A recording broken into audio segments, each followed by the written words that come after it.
Continuando aí a respeito da reforma religiosa, falando agora sobre a contra-reforma, tá? Isso aí a gente vai encerrar o assunto a respeito da nossa reforma protestante. Bom, a reação da Igreja Católica, ela foi chamada de contra-reforma. Aqui tem um erro, tá? Aqui são 2 R's agora. Então, essa reação da igreja, ela acontece um pouco tardia, por volta já de 1543, que a igreja ela vai se reunir, né? Vai reunir o concílio na cidade de Trento, é chamado Concílio de Trento, e esse concílio vai estar reunido ali o Papa, os cardeais, né? Ou seja, as principais autoridades da igreja, e também bispos e arcebispos, tá? Para que eles se reuniram? Eles se reuniram para poder procurar medidas que pudessem combater o avanço protestante, porque com a reforma estabelecida pelo Lutero e pelo Calvino, muitos católicos estavam deixando de ser católicos para se tornar protestantes, né? Então teve uma debandada geral da Igreja Católica, a igreja perdeu um grande número de fiéis. Com isso, obviamente, ela perde muitas ofertas, perde muitos dízimos, e isso abala profundamente a igreja. Ela começa a perder poder, diminui bastante o poder dela dentro da Europa, até porque muitos príncipes, muitas autoridades políticas estavam deixando o catolicismo para se tornar protestantes.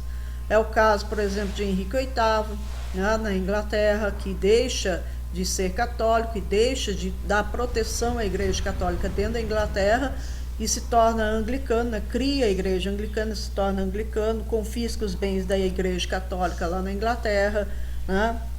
Os príncipes alemães, né, que deram proteção, que deram apoio ao Lutero, também vão confiscar propriedades católicas dentro dos seus territórios, dos seus domínios, vão romper com a Igreja Católica. Então a Igreja ela começa a perder o quê? Poder, perder influência dentro da Europa, e começa a perder também riquezas. E isso preocupa bastante a Igreja Católica, e eles vão se reunir no chamado Concílio de Trento, que vai de 1545 até o ano de 1563.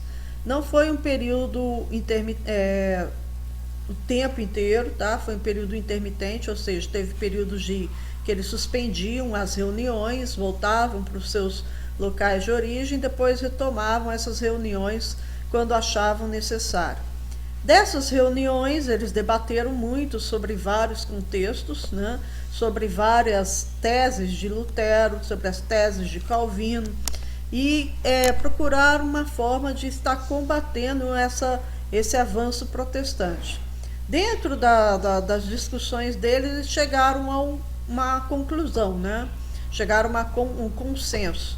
Esse consenso leva-os a tomar algumas medidas, né, que vão ser adotadas pela Igreja Católica. Lógico que vai funcionar só para a Igreja Católica e para os países que eram católicos, não mais para quem era protestante, tá bom? Bom, a igreja discutiu e chegou à conclusão que muito do que ela vinha fazendo seria mantido. Então a igreja não estava disposta a fazer uma reforma mais aprofundada. Por exemplo, o Lutero ele contestou a autoridade superior do Papa, né? E ele vai abolir isso, a questão da hierarquia dentro da igreja. Dentro da igreja protestante, só o pastor e os seus fiéis, né, os seus membros, da qual o pastor e fiel praticamente, né, tem a visão espiritual, a visão humana é a mesma, tá? Com exceção que o pastor é o líder religioso, tá? Mas não assim o líder supremo, tá bom? Ou seja, ele é visto como uma pessoa comum que pode vir a errar. E a igreja ela não gostou dessa contestação de Lutero, e ela vai manter a autoridade papal, ou seja, vai estabelecer a ideia, né, vai manter a ideia de que o Papa ele era infalível, ou seja, o Papa nunca errava, e o Papa, ele, a partir do momento que ele era consagrado Papa, ele passava a ser a principal autoridade eclesiástica do cristianismo, tá bom? Então eles vão manter isso, vão manter os 7 sacramentos. Eu não sei todos de cor, mas dos 7 sacramentos são o batismo, a Eucaristia, a extrema comunhão, o casamento, e vai por aí afora. Os outros 3 eu sempre me esqueço. E a equidade entre texto bíblico e a tradição oral. O que está dizendo aqui? Que para a Igreja Católica, nesse momento, o texto bíblico e a tradição oral, ou seja, que foi passado de forma oral desde a fundação da Igreja, tinha a mesma, como posso dizer assim, a mesma qualidade, tinha a mesma autoridade, tá? Então, a Bíblia e a tradição oral para a Igreja Católica é praticamente a mesma coisa. Tem a mesma, vamos dizer assim, não é qualidade, não. Tem o mesmo nível de instrução. Tá? E tem também a... Estou tentando encontrar a palavra, mas não é qualidade, tá? Tem assim, vamos dizer, o mesmo nível espiritual na ideia deles, tá bom? A crença na existência do purgatório. Então, eles vão permanecer a ideia da crença na existência do purgatório e continuar ensinando isso. Só por que isso? Porque o Lutero vai abolir essa crença, né? Na igreja protestante, os protestantes até hoje não têm essa crença do purgatório. Tem a crença no céu, no inferno, mas não existe a ideia do purgatório. Essa ideia ela tem dentro da Igreja Católica e no Espiritismo, tá? Então a Igreja nesse momento ela vai confirmar esse ensino, tá? Essa doutrina. A salvação seria tanto pelas obras quanto pela fé, né? Então a Igreja Católica ela confirma que a ideia da salvação do homem vem tanto pelas obras quanto pela fé. Para Lutero, a salvação vinha primeiro pela fé e a obra era uma consequência dessa fé.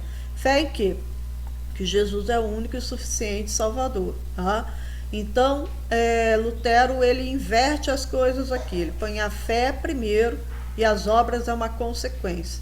A Igreja Católica coloca a obra primeiro e a fé passa a ser uma consequência. Tá? Então, é invertido. A igreja ela teve uma grande oportunidade, né, de corrigir um erro, porém ela foi lá e confirmou, que foi a questão da Inquisição.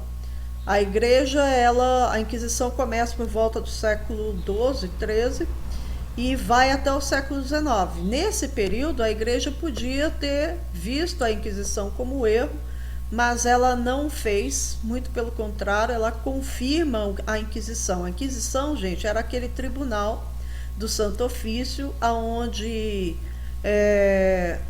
as pessoas eram julgadas por heresias, por feitiçarias, por prática do judaísmo, e que condenadas elas morriam na fogueira. Lembram disso que eu falei para vocês? Então a igreja vai lá e confirma isso. Porém, a Inquisição ela vai ser abolida nos territórios, nos principados, nos reinos, que a autoridade maior ela adota o protestantismo como religião. Já nas regiões que eram católicas, a Inquisição permaneceu. Por exemplo, na Espanha, Portugal, nas colônias espanholas, nas colônias portuguesas, nos reinos italianos, na França, tá? Então eram católicos, portanto mantiveram a Inquisição. Milhares de pessoas morreram na Inquisição, julgadas de forma totalmente incorreta, muitas eram inocentes, tá? E pagaram um alto preço pelo que elas pensavam de forma diferente da igreja. Bastava pensar de forma diferente da igreja que já era motivo para ir parar na Inquisição. Aí vocês podem perguntar, mas só por que o Lutero, por exemplo, que pensava totalmente diferente da igreja, não foi parar na Inquisição? porque ele se encontrava mais distante do domínio da igreja, e o príncipe lá da região da Saxônia deu proteção a ele. Lembra que eu falei para vocês que ele ficou escondido, né, por questão de um ano naquele castelo lá do príncipe, e o Calvino ele foge da França para a Suíça. Por isso que eles conseguem escapar da Inquisição, tá? Criou a companhia, por último aqui, ó, isso aqui que vai dar a base para a restauração do número de fiéis dentro da Igreja Católica. Vai ser criada a Companhia de Jesus. Na verdade, já era uma proposta feita por um espanhol nobre chamado Inácio de Loyola, no final do século XV, né? E ele fez a proposta de criar uma nova ordem religiosa, da qual os religiosos dessa ordem, né, os padres, eles teriam como missão a catequese, ou seja, eles seriam os responsáveis por catequizar crianças, por catequizar também povos de outros continentes dentro da doutrina católica. E quando essa proposta foi para o Concílio de Trento, a igreja a aprovou, na Companhia de Jesus, que formam os jesuítas, né? E foram eles os responsáveis por vir para o Brasil, por vir para as colônias espanholas, para a África, para a Ásia, com o objetivo de estar catequizando os povos nativos. Então eles vão se tornar católicos por causa desses jesuítas aí. Aí, conforme esses povos vão avançando, né, eles vão sendo catequizados, o número de fiéis começa a voltar a crescer para a Igreja Católica. E ela vai retomar o seu poderio, né, e as suas riquezas. Vai ficar até mais poderosa e mais rica do que antes, porque o número de fiéis vai triplicar. E aí a igreja consegue sair daquela crise em que se instalou a partir da reforma protestante. E criou-se também o índex. O que era o índex? O índex era uma lista de livros proibidos, que dentro das nações católicas, dos reinos, dos principados e das colônias, era proibido ler aqueles livros que a igreja determinava como proibido para os católicos. Por exemplo, os livros de Martinho Lutero estavam todos proibidos dentro do território católico. Se a pessoa fosse pega com um livro desse, ela seria levada para o Tribunal do Santo Ofício e poderia, inclusive, parar numa fogueira. Então, o risco era muito grande, as pessoas preferiam não correr esse risco, tá? Mesmo assim, ainda tinha um ou outro que se arriscava obtendo uma cópia de um desses livros que a igreja determinou como proibido. Por que ela determinou esses livros como proibidos? Porque ela considerava esses livros como perigosos para o que ela ensinava, porque ameaçava os ensinos da Igreja Católica. Se as pessoas começassem a ler, pensar e começar a contestar, a igreja perderia poder sobre essas pessoas e provavelmente levaria, no conceito deles, na ideia deles da época, os levaria à ruína. Então eles tentavam podar, tentavam controlar o que as pessoas pensavam, o que elas liam, o que elas falavam, de todas as formas, evitando ao máximo a mudança que eles queriam manter, para se manter no poder. Aqui, olha, uma cena do tribunal da Inquisição, né? Uma pessoa sendo queimada na fogueira viva. Era feito isso em praça pública, para que todos vissem o que acontecia com quem praticava o que a igreja condenava. Aqui é um dos livros proibidos, né? A lista, desculpa, gente, era aqui que ficava o Index Librorum Prohibitorum, ou seja, uma lista de livros proibidos, tá? E aqui dentro desse livro estava a lista de todos os livros que estavam proibidos pela Igreja Católica, dos católicos lerem. Nesse momento da história, nesses reinos católicos que ocorria o índex, quando eles encontravam os livros, eles faziam uma pilha e queimavam numa enorme de uma fogueira, tá?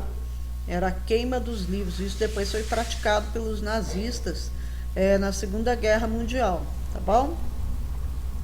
Aqui nós temos os jesuítas, né, praticando a catequese. Aqui no caso, 2 jesuítas que estão catequizando os curumins, né, as crianças indígenas. Os jesuítas vieram para o Brasil, vieram para toda a América e eram responsáveis por fazer essa catequese. Na catequese não ensinavam só o catolicismo, eles também ensinavam a língua deles, né? No caso, se fosse o jesuíta fosse português, ensinava o português, ensinava os costumes do homem europeu, né? Ensinava os indígenas que não sabiam a plantar e colher, e passavam também a incentivá-los a se usarem roupas e tudo mais. Aí começa uma aculturação desses povos, né? Eles começam a deixar a cultura deles, né, pela qual eles viviam por muito tempo, para passar a viver a cultura imposta pelo jesuíta. Ok, gente? Qualquer dúvida já sabe, só mandar para mim pelo WhatsApp que eu estarei respondendo para vocês aí. Fiquem com Deus, até as próximas aulas.